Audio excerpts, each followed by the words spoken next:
Pensando también en proteínas, justo hoy me ha pasado una situación que he ido al supermercado a comprar la comida porque no tenía nada Sí. planificado. Digo, venga, voy a intentar hacerlo lo más vegetal posible. He comprado pues espinaca, he comprado el...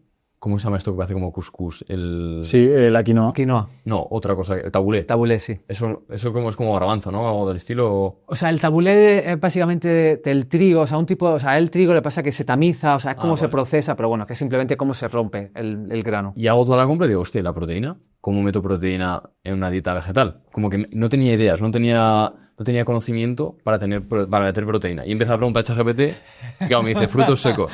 Y digo, pero ¿cuántos frutos secos me tengo que comer para lo que equivale, por ejemplo, pues un trozo de pechuga de pollo? Claro, es muy buena cuestión y es verdad que hoy en día a cualquier persona le decimos, dime una fuente de proteína, pues a todo el mundo nos diría, pues la pechuga de pollo, el huevo, la leche, el pulpo, o sea, cualquier cosa que habitualmente es de origen animal, pero la gente no se le viene a la cabeza, por ejemplo, las legumbres, por Total. ejemplo.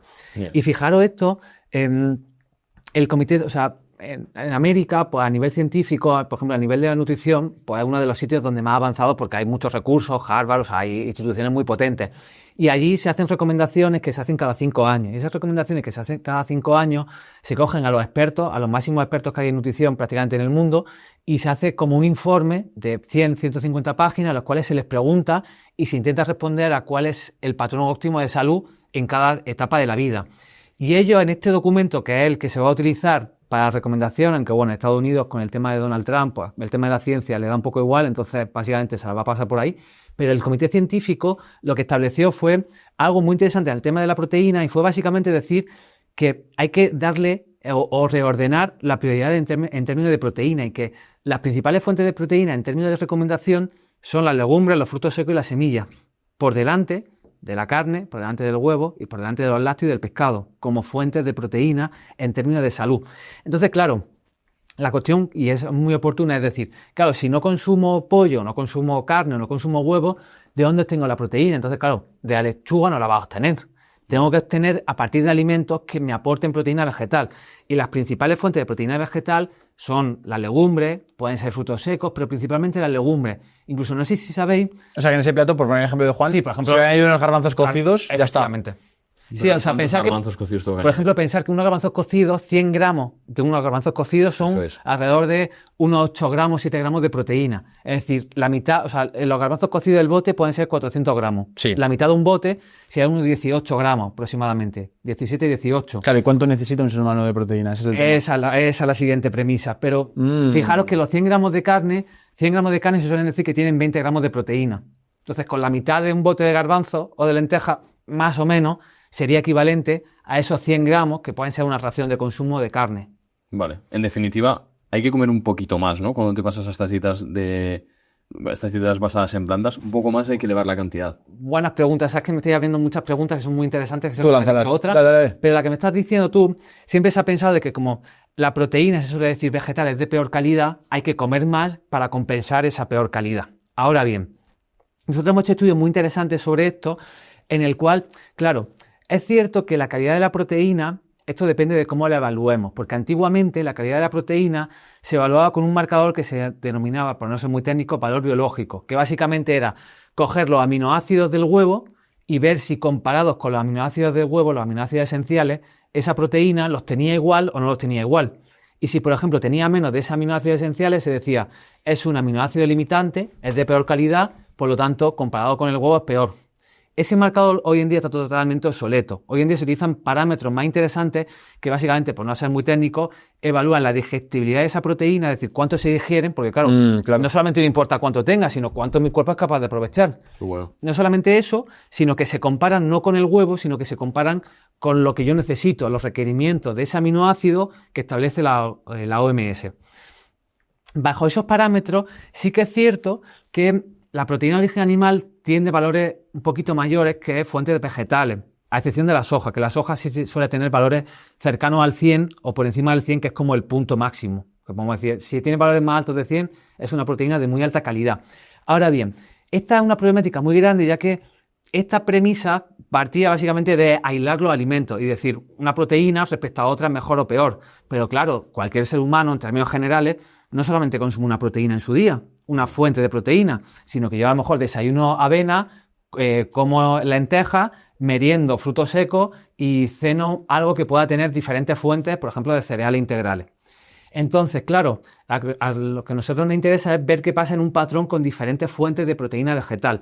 Nosotros hicimos un estudio en el cual básicamente lo que hicimos fue cómo era la calidad de una proteína cuando combinamos diferentes fuentes, que serían los representativos de mi dieta, porque no solamente consumo una fuente, consumo varias.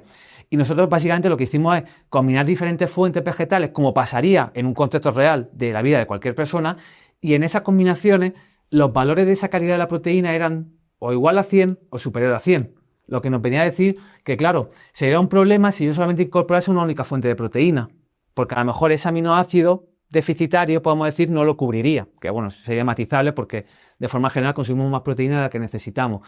Pero como nosotros combinamos diferentes fuentes de proteína, al final es como si fuese un puzzle, que cada una se complementa. Y en esa complementación final conseguimos que el puzzle sea completo. Vale. Incluso, y en ese sentido, incluso mucho más importante, pues añadir una capa un poco más, que la que nos interesa es, vale, eso es algo teórico, pero a nosotros lo que nos interesa es qué pasa cuando yo ingiero eso sobre mi salud o el rendimiento deportivo, que también podemos hablar. Es decir, de nada me sirve a mí decir que algo sea mejor o peor a nivel de calidad si eso no significa que mi calidad de vida sea mejor o significa que mi calidad muscular sea mejor. Porque claro, la calidad teórica, ¿de qué me sirve? Claro. A mí lo que me interesa es en qué se reproduce esa calidad teórica. ¿Es una calidad práctica real?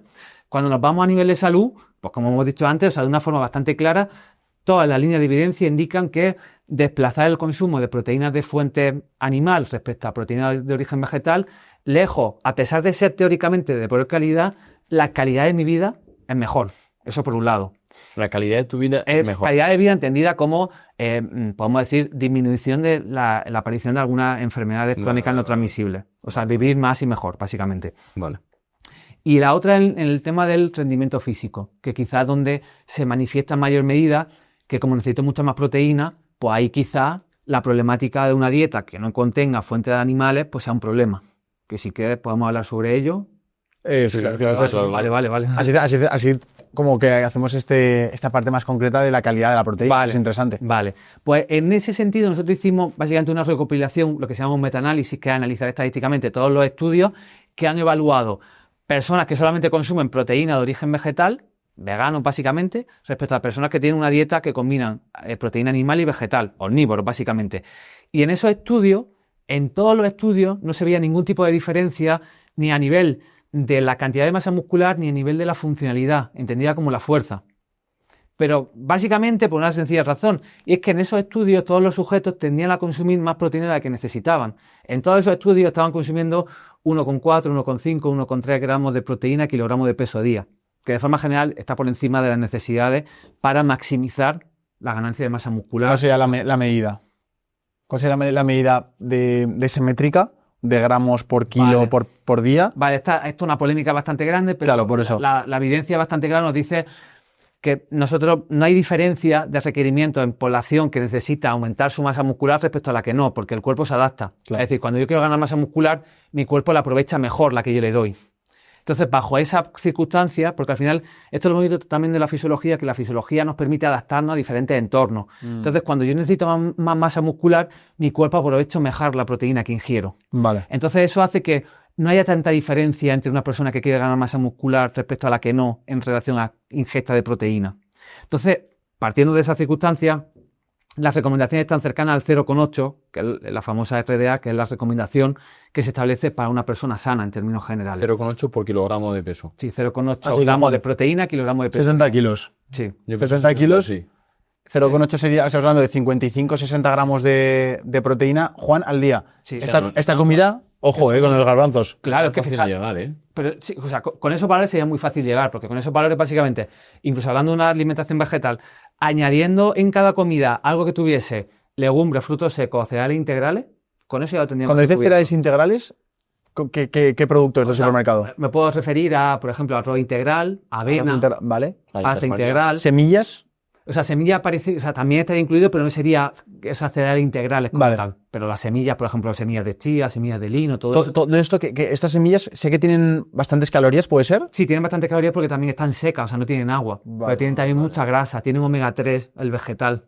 ¿Hay materias más micronutrientes? Sí, pero también, por ejemplo, las semillas son una fuente muy interesante de omega 3. Vale. Y a Ok. partir de las semillas puedo cubrir el omega 3 equivalente al que puedo cubrir a través del pescado azul. O sea, que no hace falta comer tanta proteína, ¿eh? Efectivamente, fíjate. ¡Ostras! Sí, o sea, yo creo que es una de las percepciones incluso. Claro, eso no quiere decir que todo el mundo tenga que ingerir 0,8, porque habitualmente con una dieta en la cual se incluyen estas fuentes de proteína vegetal o animal, es que nos excedemos. O sea, en todos los estudios se ve como en términos generales la población consume más de lo que necesita. Entonces, no es una cuestión de obligarnos a consumir 0,8. Quizás un mensaje como más tranquilizador de que el problema no es tanto la proteína.